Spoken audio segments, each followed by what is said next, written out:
சமயபுரத்தாள். இந்த அம்மன் சந்நிதி திருச்சிக்கு அருகிலுள்ள சமயபுரத்தில் அமைந்துள்ளது. மாரியம்மனாக விளங்கும் இவள் மற்ற அம்மன்களைப் போல் இல்லை என்பதுதான் இவளின் முக்கிய விசேஷம். ஏனெனில் இந்த அம்மனுக்கு அபிஷேகம் கிடையாது. ஆம், சாஸ்திரப்படி வழக்கமாக செய்யப்படும் அபிஷேகம் இந்த தேவிக்கு செய்யக்கூடாது என்று பலர் கூறுகிறார்கள். ஏன் தெரியுமா? ஏனென்றால் சமயபுரம் மாரியம்மனின் விக்கிரகம் என்பது சாதாரண கல்லோ உலோகமோ அல்ல. இந்த அம்மன் உருவம் முழுவதும் மூலிகைகளால் உருவாக்கப்பட்டதாகும்.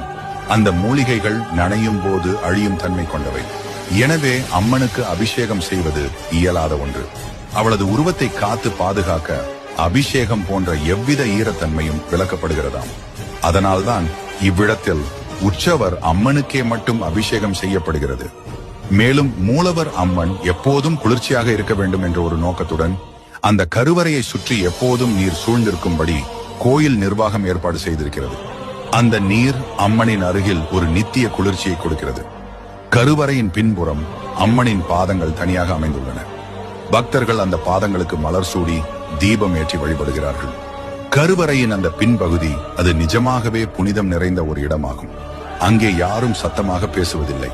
அங்கே அமைதிதான் அரசி.